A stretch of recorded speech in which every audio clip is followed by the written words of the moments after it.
안녕하세요. 3장을 시간 같이 한번 살펴볼 텐데요. 이제 3강입니다.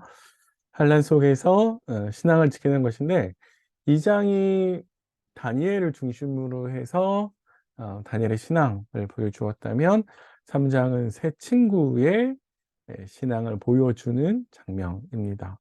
그래서 3장은 이렇게 이제 구성할 수 있는데요. 크게 4개의 장면으로 구성할 수 있을 것 같습니다. 배경이 되는 처음에는 신상 건립과 낙성식을 합니다.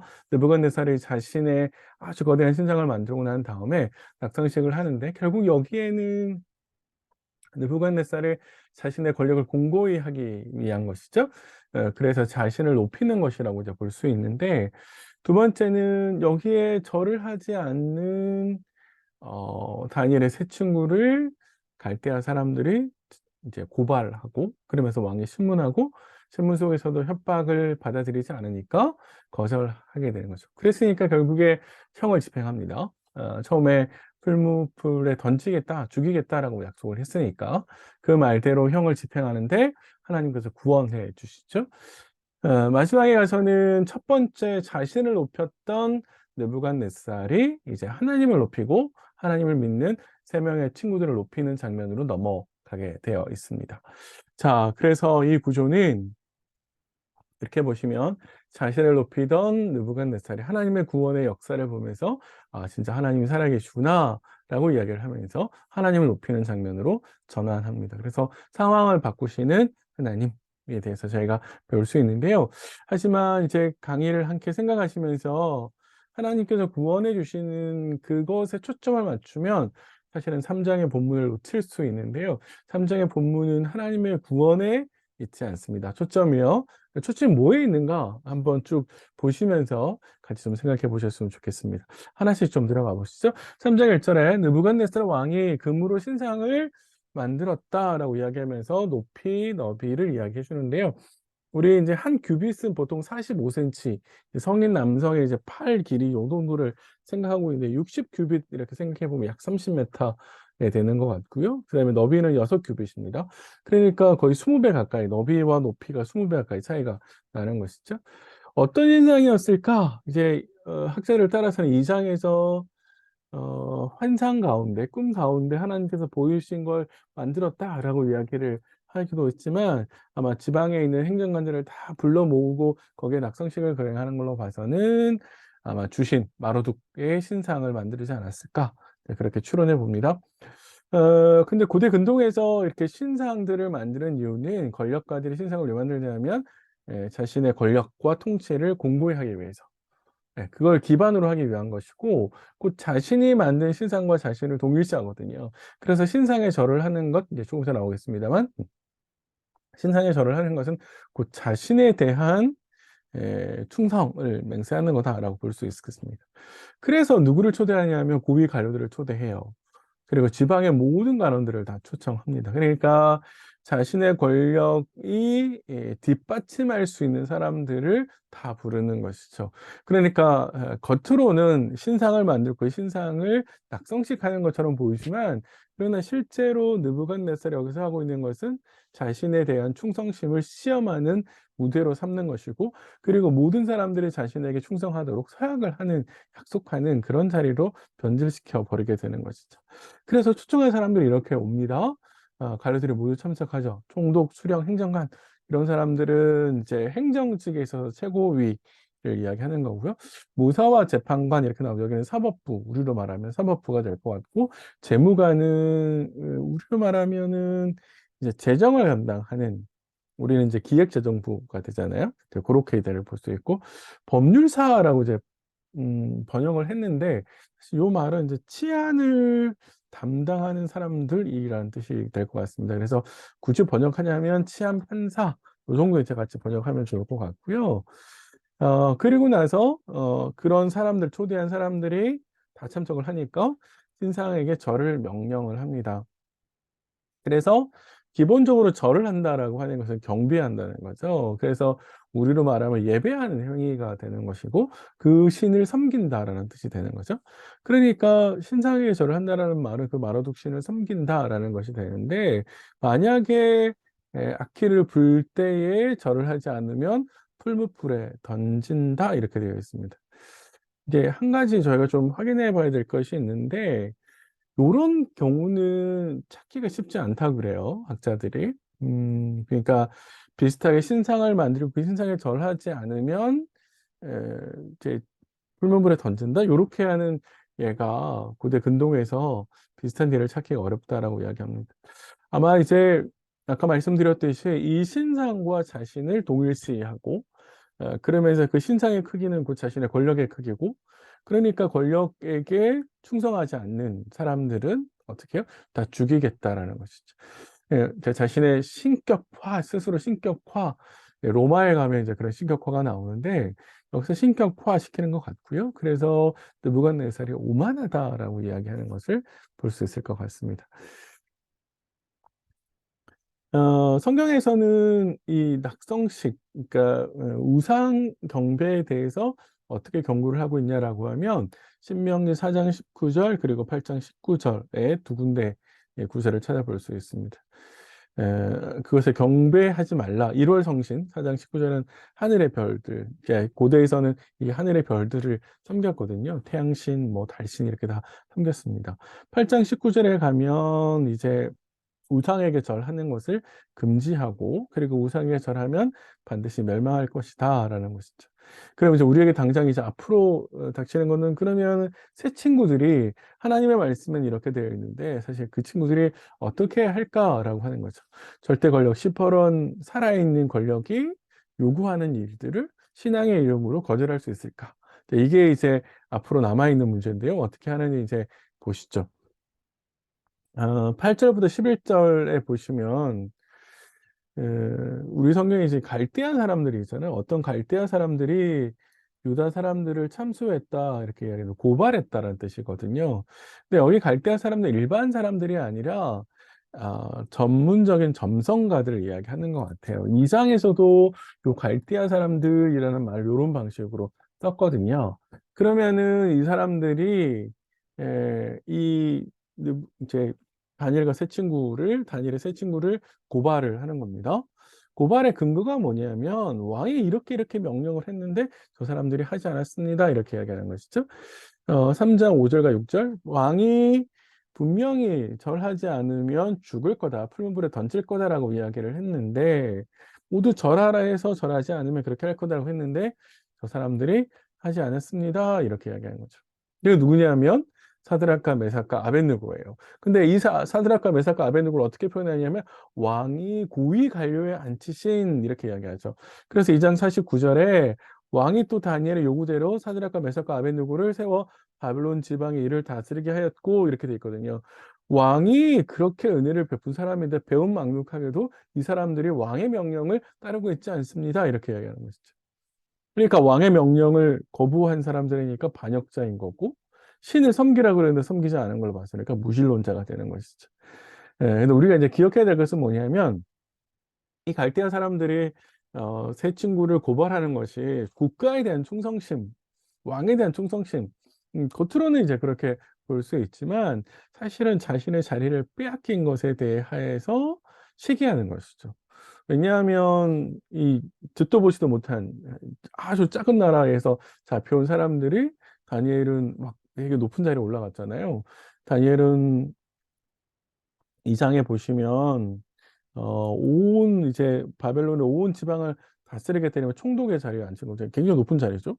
그리고 이 사람들도 지방에서 높은 자리에 왔어요. 상대적으로 그들이 이제 자기가 올라가고 싶은데 다니엘의 세 친구들에게 밀렸잖아요. 그러니까 그런 차원에서 보면 이 사람들이 지금 시기하고 질투해서 이 세 사람을 고발하는 것이라고 볼 수 있죠. 그렇게 이제 고발이 들어가니까 어떻게 됩니까? 확인을 하는 작업들을 이야기합니다. "사실이냐?" 이렇게 먼저 물었죠. "사실이야?" 이렇게 이야기합니다. 그러면서 협박을 합니다. 양자택일을 하라 그런 거죠. "야 신상에 절을 해서 살래? 아니면 죽을래?" 이렇게 협박을 합니다. 근데 사실 이제 요 구절의 히브리어를 보시면 이게 어떤 식의 표현을 돼 있냐면 "신상 앞에 절하지 않으면 화양은 확실하다." "신상 앞에 절하지 않으면 죽을 거야. 하지만 신상 앞에 절을 해도 목숨을 건질 수도 있어." 이 말은 건질 수도 있고 안 건질 수도 있어. 이렇게 강조하는 거거든요. 그러니까 이 말은 무슨 말이냐면 결국에 느부갓네살이 니네 살리고 죽인 거는 내 손 안에 있어. 이걸 강조하고 싶은 표현입니다. 15절에 보시면 절하면 조커니와 이렇게 번역을 했는데 조커니와라는 말은 이 문맥을 자연스럽게 번역을 자연스럽게 하기 위해서 일부러 집어넣은 말입니다. 히브리어에는 없어요. 네, 네, 그렇게 되어 있습니다. 그러면서 이제 느부갓네살이 이제 한 가지 더 이야기하는 게 있는데 그게 뭐냐면 너희를 내 손에서 건져낼 신이 있겠느냐 이렇게 이야기하죠. 너희를 내 손에서 건져냈냐 죽음에서 내가 지금 너희를 죽일 건데 이 죽음에서 너희를 건져낼 신이 있어 너희를 살릴 수 있는 신이 있어 이렇게 이야기하는 거죠. 이거는요 고대 근동에서 보면 삶과 죽음을 결정하는 것은 신의 역할이라고 생각했어요. 신의 고유한 역할이라고 생각했습니다. 근데 지금 느부갓네살이 뭐라고 이야기하냐면 내 손에서 살릴 수 있어? 그리고 앞에서 이야기했듯이 "죽이고 살리는 건 내 손에 있어."라고 이야기를 하는 것이죠. 그러니까 느부갓네살이 이렇게 신상을 세운 것도 마찬가지인데 아까 말씀드렸잖아요. 신상을 세운 것하고 그 신상과 자신을 동일시하고 그 신상이 마르둑 신이면 신과 자신을 동일시하는 거잖아요. 그런 면에 있어서 자신의 한계를 인정하지 않는 것이고 더 나아가서는 자신이 마치 신인 것처럼 지금 행동하고 있죠. 그런 면에서 보면 이 권력을 잡는 사람들의 특징이 뭐냐면 만족하지 않는다라고 하는 겁니다. 한번 권력의 맛을 들이면 더 높은 곳으로, 더 넓은 곳으로, 더 많은 사람들에게 자신의 권력을 공고히 하려고 하죠. 그게 이제 권력의 속성이거든요. 그래서 권력을 쫓아가다 보면 결국에 사실은 그 높이 가는 것이 아니라 오히려 떨어질 수 있는데 느부갓네살이 지금 그걸 잘 못하고 있는 것이죠. 자, 이렇게 이야기를 했을 때 3장 16절부터 18절에 세 사람의 대답이 나옵니다. 사실 3장에서요. 가장 중요한 구절을 남기라 그러면 요 세 개의 구절을 남길 수 있습니다. 더 중요한 거는 17절과 18절입니다. 더 중요하다고 생각하면 18절이긴 한데 이 세 구절에서 세 가지 이제 대답을 세 친구들이 보여주는데 이 대답을 좀 잘 한번 생각해 보십시오. 제가 이 강의를 시작하면서 처음에 3장의 초점은 하나님의 구원에 있지 않습니다. 들으시면서 뭐에 초점이 있는지 한번 확인해 보십시오. 이렇게 말씀을 드렸는데 그에 대한 대답이 여기에 있습니다. 16절을 먼저 한번 보십시오. 왕에게 대답하여 이르되 우리가 이 일에 대하여 왕에게 대답할 필요가 없습니다. 이렇게 이야기합니다. 대답 안 하겠다. 무피권 행사하겠다. 당신의 위협을 무시하겠다. 당신의 권위를 무시하겠다. 이런 거는 아닙니다. 이런 불공손한 태도라기보다는 협박을 했잖아요. 절을 하라고 아니면 죽을 거야 이렇게 이야기를 했는데 대답할 필요가 없습니다. 라고 대답을 하는 것은 목숨의 부지를 위해서 목숨을 건지기 위해서 어떻게 하든 살기 위해서 신앙을 타협하지 않겠다는 겁니다. 그러니까 자신들의 결단, 자신들의 결연한 의지를 표명한 것인데요. 두 번째, 그리고 나서 뭐라고 이야기를 하냐면 누가 건져내겠냐고요? 만약에 누군가가 건져낼 수 있다면 사실은 이 17절에 우리가 섬기는 하나님이 계시다면 이런 요 히브리어가 약간 어려워서 학자들 사이에 꽤 오랫동안 논란이 되고 있었는데요. 그 말하려고 하는 바는 분명해요. 누가 구원할 수 있냐고요? 만약에 우리를 구원하시는 분이 계시다면 그분은 바로 하나님이실 겁니다라고 이야기하는 것이죠. 그분은 당연히 하나님입니다. 이 어렵고 힘든 상황 가운데에서 풀무불에서 구원할 수 있는 능력은 오직 하나님밖에 없습니다. 하나님이 우리를 구원하실 겁니다. 하나님만이 우리를 구원하실 수 있습니다. 이렇게 이제 이야기를 하는 거죠. 자, 근데 여기서 생각해 보십시오. 그러면 만약에 이제 이렇게 대답을 여기까지는 대답해 보면 하나님이 우리를 구원하실 겁니다라고 하는 세 사람의 확신을 가지는 것처럼 생각되어지잖아요. 그래서 그 확신을 믿고 하나님 우리를 구원하시겠지. 마치 사탄이 예수님한테 뛰어내려 봐. 하나님을 구원하실 거야. 그걸 믿고 뛰어내려. 이렇게 이야기하는 것처럼 거꾸로 요 세 사람은 하나님의 구원을 확신해서 이 불문물에 용감하게 들어가고 있는 것 같아. 라고 생각할 수 있는데 근데 18절에 가면 그렇지 않다라고 하는 것을 보여줍니다. 18절 보십시오. 그렇게 아니하실지라도 이 말은 뭐냐면 하나님이 우리를 구원해 주실 겁니다라고 하는 우리의 확신은 거꾸로 하나님에게 의무를 부과하는 거가 되는 거죠. 하나님 당신은 우리를 지금 구원하셔야 됩니다. 우리는 그렇게 확신하고 있습니다. 우리는 그렇게 믿고 있습니다. 이 말은 하나님의 구원을 하나님의 의무처럼 여기는 것이잖아요. 근데 세 사람의 지금 이 대답은 그렇게 하지 아니할지라도 하나님께서 우리를 구원하시지 않는다 할지라도라는 말은 하나님이 우리를 구원하실 수 있죠? 하지만 하나님이 구원하시지 않을 수도 있죠. 하나님이 구원하시고 안 하시고는 그분의 주권 안에 있는 그분의 의지일 뿐입니다. 우리가 그거를 강요할 수 없습니다. 그분이 만약에 우리를 구원하신다면 그건 선물입니다. 하지만 우리는 그거에 대해서 하나님께 의무를 부과할 수 없습니다.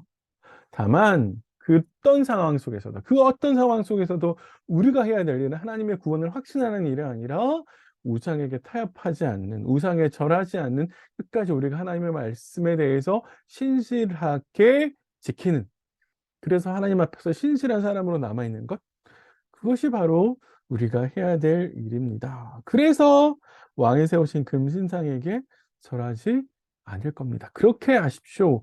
이렇게 이야기를 하는 것이죠. 생각해 보시면 우리가 좀 생각하시는 구원의 확증이라고 하는 것을 자꾸만 하나님의 의무로 부과하는 경우가 꽤 많이 있는데, 그래서 제가 처음에 이건 하나님의 구원에 초점이 있는 것이 아니라 하나님 백성이 어떤 상황 속에서도 하나님께 보여야 될 태도가 뭔가, 자신의 기대한 대로 상황이 펼쳐지지 않고 열려지지 않는다 할지라도, 그런 상황이라도 할지라도 오직 하나님께는 신실한 백성으로 남아 있어야 된다. 그게 지금 3 장의 이 전반부가 하려고 하는 이야기입니다. 그런 점에서 우리는 좀 생각해 볼 것이 많은데요. 음 먼저 '하나님을 믿는다.'라는 말의 의미를 한번 생각해 보십시오. 갈대아 사람들은 새 친구를 시기해서 고발해서 결국 죽음으로 내몰아 가잖아요. 이게 인제 신앙의 길에 있는 거라고 늘 성경이 이야기하죠. 예수님께서 제자들에게 "세상이 너희를 미워할 거다."라고 말씀을 하셨습니다. 그러니까 그런 차원에서 생각해 보면 '하나님을 믿는다.'라는 말은 우리가 늘 기대하는 것처럼 복을 받는다. 물론 복을 받겠죠. 하나님이 주시면 복을 받는데 그 복의 내용 좀 생각해 보셔야 될 것 같고요. 그런데 오히려 이 말에 더 잘 어울리는 말은 '고난 당하기를 각오한다.'라는 말이 있습니다. 우리는 늘 복을 받는다라는 말만 생각하지 '하나님을 믿는다.'라는 말 속에 '고난 당하기를 각오한다.'라는 말을 잘 생각하지 않거든요. 그러나 성경은 우리에게 하나님의 말씀을 신실하게 지키는 사람들에게는 지키지 않는 사람이 세상에 너무 많기 때문에 그로부터 고난이 따른다라고 하는 것을 명확하게 이야기합니다. 그러니까 그런 차원에서 진짜 하나님을 믿는다, 예수를 믿는다라는 말이 뭘까? 신앙생활을 한다라고 하는 것이 뭘까? 그거는 좀 더 잘 살기 위한 것인가? 좀 더 잘 살 수 있다는 방법인가?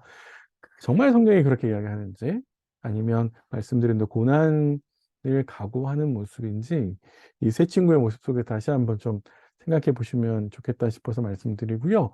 두 번째는 우상에게 절하지 말아야 된다라고 하는 것이 기본 생각이거든요, 3 장에. 그래서 세 친구는 죽는 줄 알면서도 안 하잖아요. 우상에게 절하지 말라는 하나님 말씀을 지키죠. 그러니까 그런 차원에서 우상에 절하지 말아야 된다는 메시지는 우리 시대에 똑같이 와요. 다만 우상의 모습이 바뀌죠. 어 이 금신상, 느부갓네살이 만든 금신상이 우리 시대에 어떤 모습으로 올까요? 사실 원리는 똑같습니다. 권력이고요. 지위고 돈이고 명예예요. 그거는 당시 사회도 마찬가지입니다. 다만 그게 이제 우상이라는 모습으로 표현되었을 뿐인데, 그런 차원에서 우리가 "우상을 섬기지 말아라."라고 하는 것은 결국에 시대에서 권력을 쫓아가는, 내 인생의 목표가 권력이 되거나 돈이 되거나, 돈이 없으면 죽을 것 같아요. 그런 차원에서 계속해서 하나님의 말씀을 듣고 그 말씀대로 살려고 하는 삶이 아니라, 그래서 좀 더 평안한 삶이 목표가 되는 것은 '우상을 섬기는 것과 다르지 않다.'라는 겁니다. 그런 점에서 내가 놓지 못하고 있는 것, 내가 놓으면 죽을 것 같은 것, 그게 바로 우상인데, 그런 차원에서 '우상을 섬기지 말라.'라고 하는 하나님 말씀을 어떻게 내가 순종하고 있을까? 그런 차원에서 좀 생각해 보시라고 말씀을 드리는 거고요. 세 번째로는 우리 다니엘의 세 친구가 마지막에 왕에게 대답하는 그 대답 속에서 우리가 해야 될 일은 뭔가라는 겁니다. 우리는 자꾸만 내가 어렵고 힘들 때 하나님 나를 구원하시겠지라고 하는 확신, 혹은 하나님 나를 구원해 주십시오라고 하는 에, 이렇게 요구, 강구 이런 걸 우리 할 수 있는 최대 방법이라고 생각하는데, 그래서 하나님께서 구원하셔야 된다라고 하는 의무를 계속해서 부여하죠. 하나님의 구원을 확신합니다. 그렇게 뭐 문제 해결하실 거라고 확신합니다. 이렇게 계속 이야기하는데요. 사실 그게 우리가 해야 될 일이 아니라, 우리가 해야 될 일은 신실한 거죠. 예. 어렵고 힘든 상황이 와도 하나님 말씀을 끝까지 지키는 그 신실함. 그게 우리가 해야 될 일입니다. 자꾸만 우리는 그렇게 마땅히 해야 될 그런 신실함의 모습은 보이지 않으면서 자꾸만 하나님 구원하셔야 된다라고 하는 그 구원만을 우리가 강요하고 있지 않을까. 그런 차원에서 한번 좀 생각해 보셨으면 좋겠습니다. 예, 이제 후반부로 좀 넘어가시죠.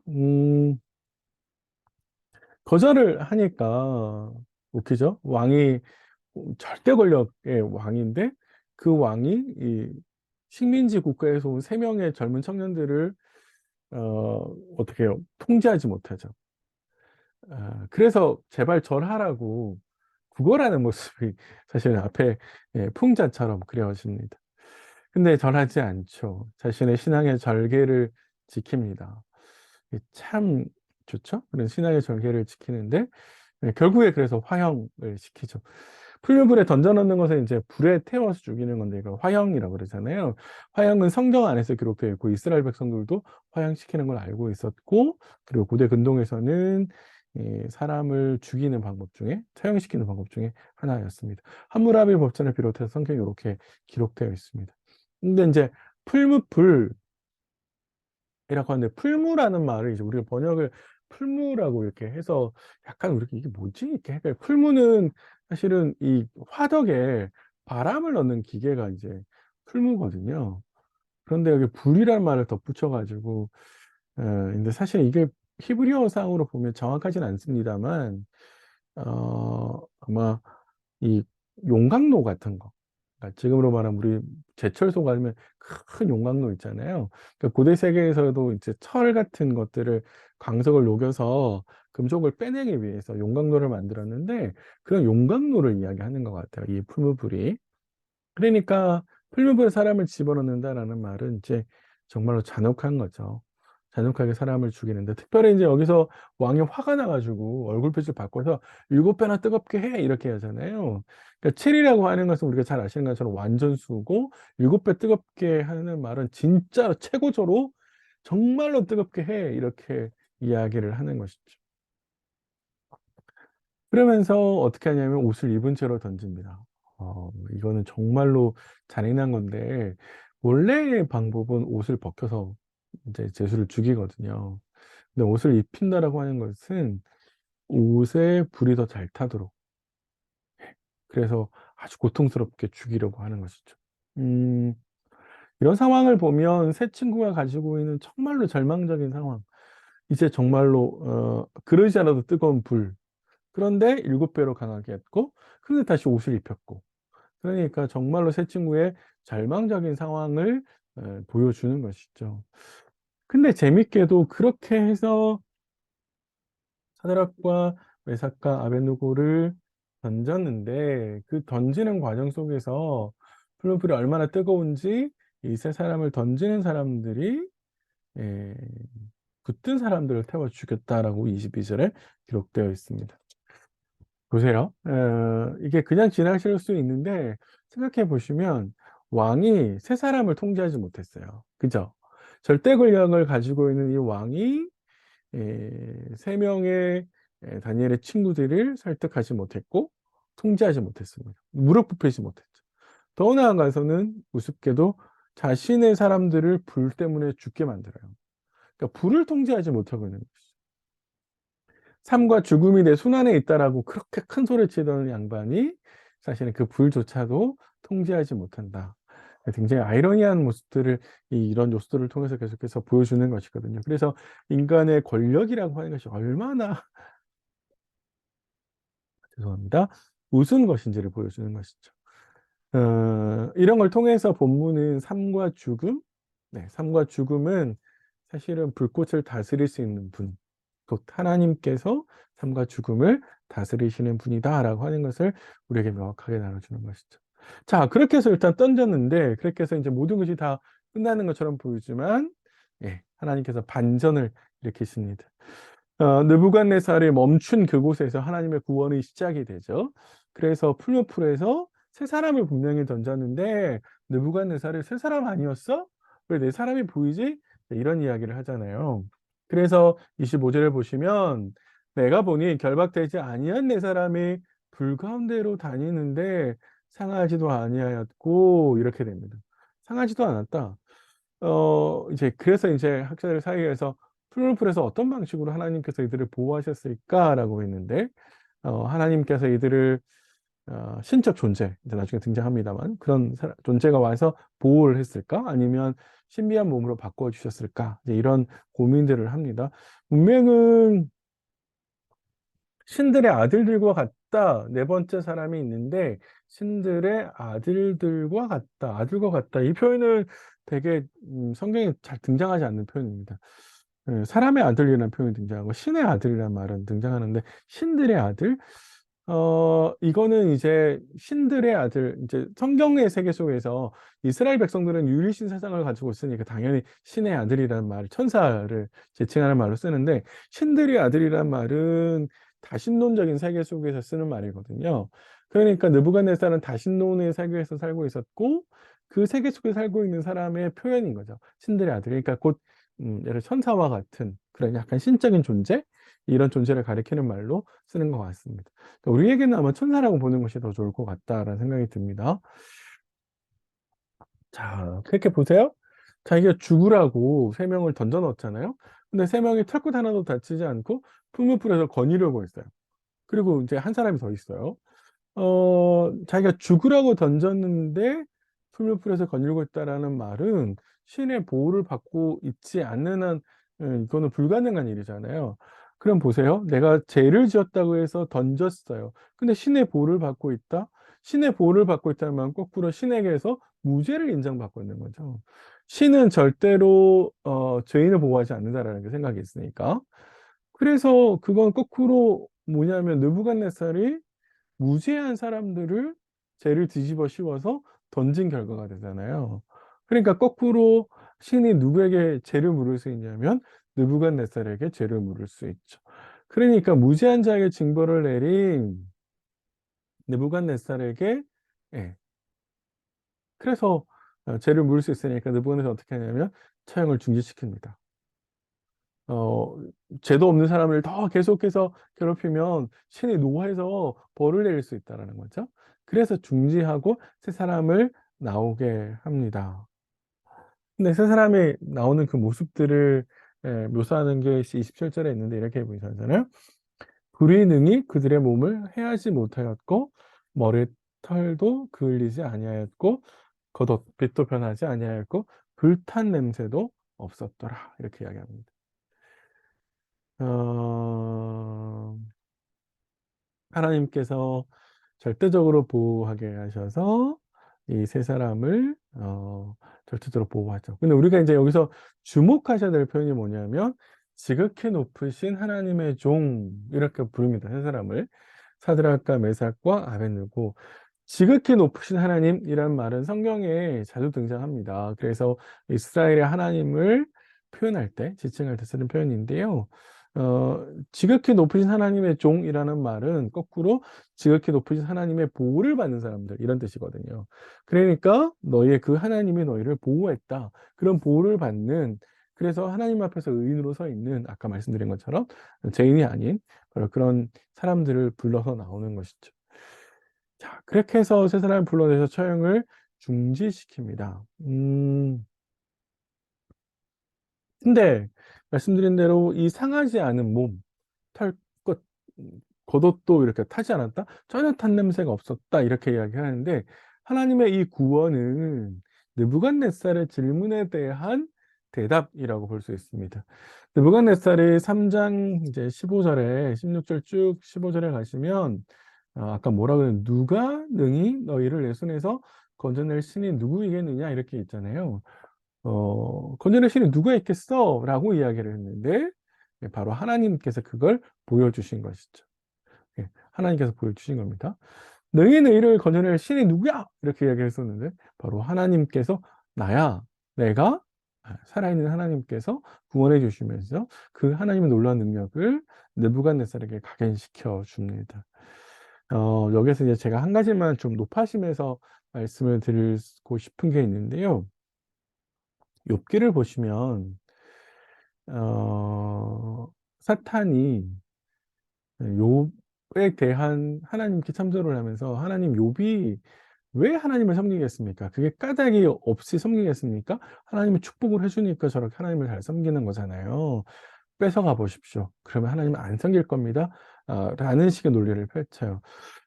우리가 3장의 후반부를 보면서 하나님이 이렇게 구원해 주셨네요. 야, 역시 놀라운 하나님입니다.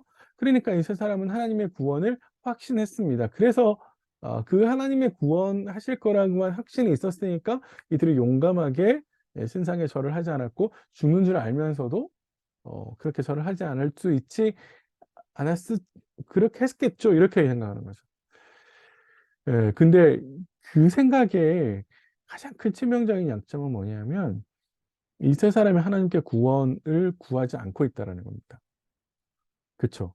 3장에 이 세 명의 친구들은 하나님께 구원을 요구하지 않습니다. 간구하지 않아요.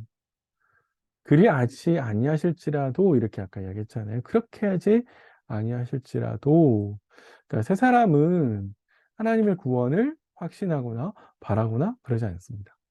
다만 자신들이 무엇을 해야 되는지에 대해서 명확하게 확신이 있었죠. 그건 끝까지 신실함에 남는 겁니다. 음, 하나님께서 늘 자신의 백성들을 어렵고 힘든 상황 가운데서 구원해 주시느냐? 그렇지 않을 때도 있습니다. 그건 절대적으로 하나님의 어, 선택에 달려 있습니다. 하나님의 주권 안에 있는 문제입니다. 그렇기 때문에 우리는 그걸 강요할 수 없고 다만 우리가 해야 되는 일은 하나님의 앞에서 신실한 백성으로 살아가는 것. 그것이 우리가 해야 될 일입니다. 자, 마지막 이제 28절부터 30절은 3장 1절부터 17의 내용을 뒤집어 엎습니다. 신상을 통해서 자신을 높이던 느부갓네살은 하나님의 구원의 능력을 찬양합니다. 이 장에서 보면 마지막에 꿈과 그 꿈의 해석을 알려준 다니엘을 통해서 하나님을 찬양하는 것 똑같은 역할을 하는 겁니다. 어, 그러니까 이 세 사람이 풀무불에서 어떻게 나왔느냐 그건 명백하게 하나님께서 개입하신 것이다라고 인정을 하는 것이죠. 하나님을 높인다라는 말 속의 이면에는 내가 잘못했구나라고 하는 것에 대한 신이 담겨 있을 수 있습니다. 그래서 이 말 속에서 결국에 이 단락 전체가 우리에게 주는 메시지는 그거예요. 우상 숭배하면 안 된다라는 겁니다. 우상 숭배, 세상이 우리를 목조인다 할지라도 결코 우리가 하나님 외에 다른 신을 숭배할 수는 없다라고 하는 메시지를 명확하게 주는 거고요.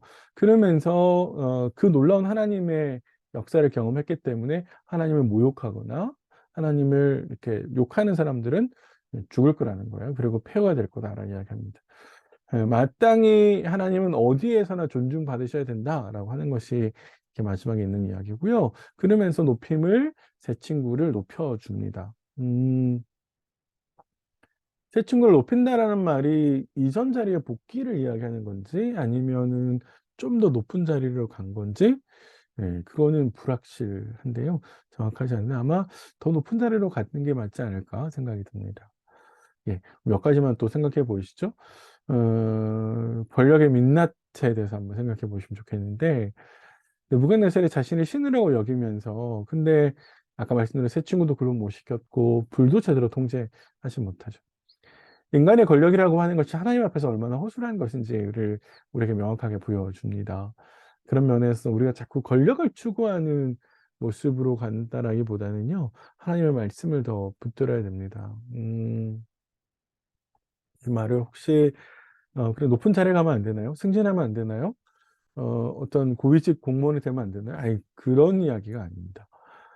자꾸만 우리의 삶의 방향이 나의 욕심과 욕망을 추구하는 방향으로 가서는 안 된다는 겁니다.